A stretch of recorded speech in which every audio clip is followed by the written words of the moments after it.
All right, I played that rhythm to get it in your ears, to get that accent bop, bop, bop, bop, bop, bop into your head. To me, the best way to learn rhythms is to hear them.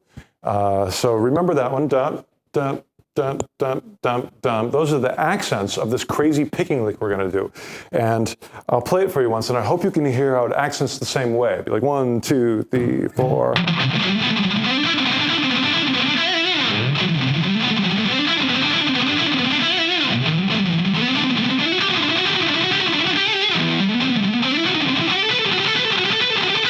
It's about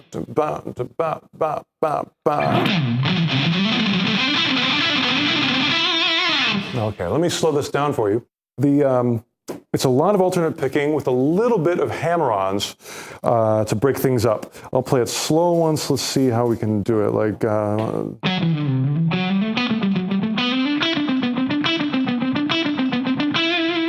let me give you a tempo on that. 2, 1, 2, 3, 4.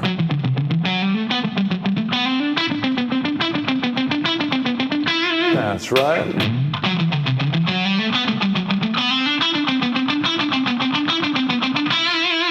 So I'm beginning with an upstroke.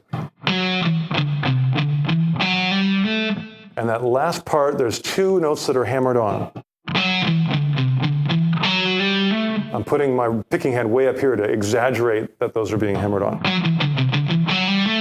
And it's the same kind of picking pattern. Again, this is all in E minor. And then I'm on this lick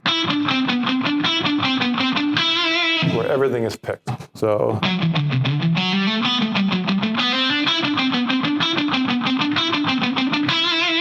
Let's try taking that up inside the E minor scale. Starting on the next step, this will start in F sharp, so we'll start the next one on G. 1, 2, 3, 4.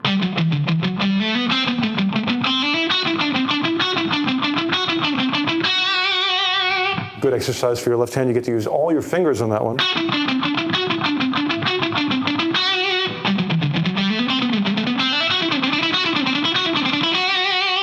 Next step of the scale would start on A.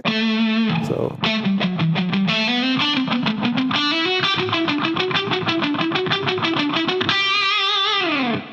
This both starts and ends with an upstroke, so upstrokes are really important.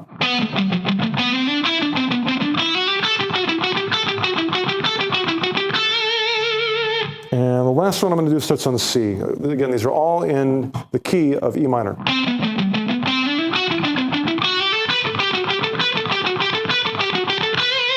Let's try to do them together without stopping. 1, 2, 3, 4.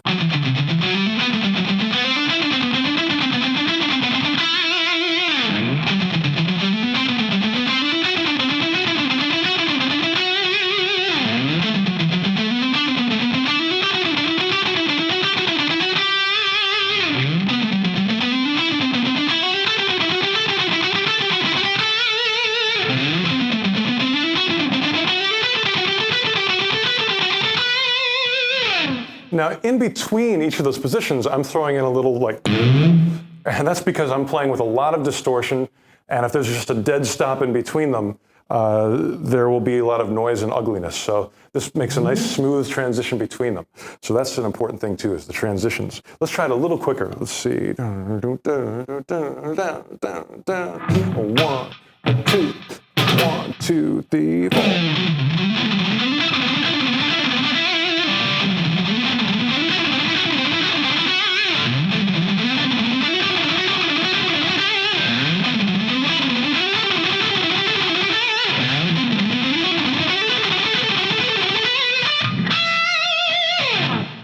Fantastic.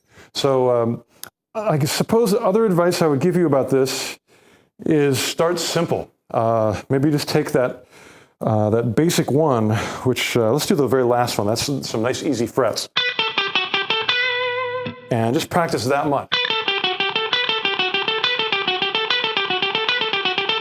The pick angle is important. It's important to have like about a 45-degree angle of the pick on the string. If it's flat, if it's like a 180 degree where it's just parallel with the string, it's too much resistance and the tone's not as good.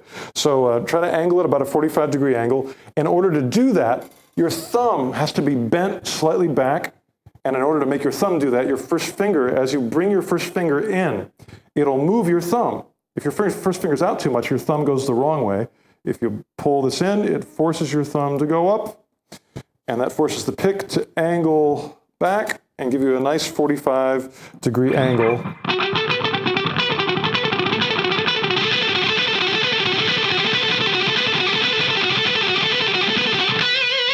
A nice sound with the string. And try it with every kind of distortion. These motions are so small when you're doing this kind of picking that the smallest little angle change will change the tone a lot. So try to get used to playing it with a clean sound, you know, like...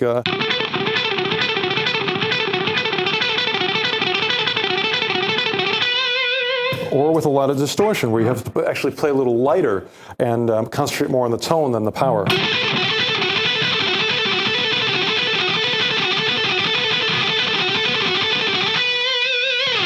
And if you can, at the very end, do one big motion so people know that you meant it. There we go. So enjoy the alternate picking.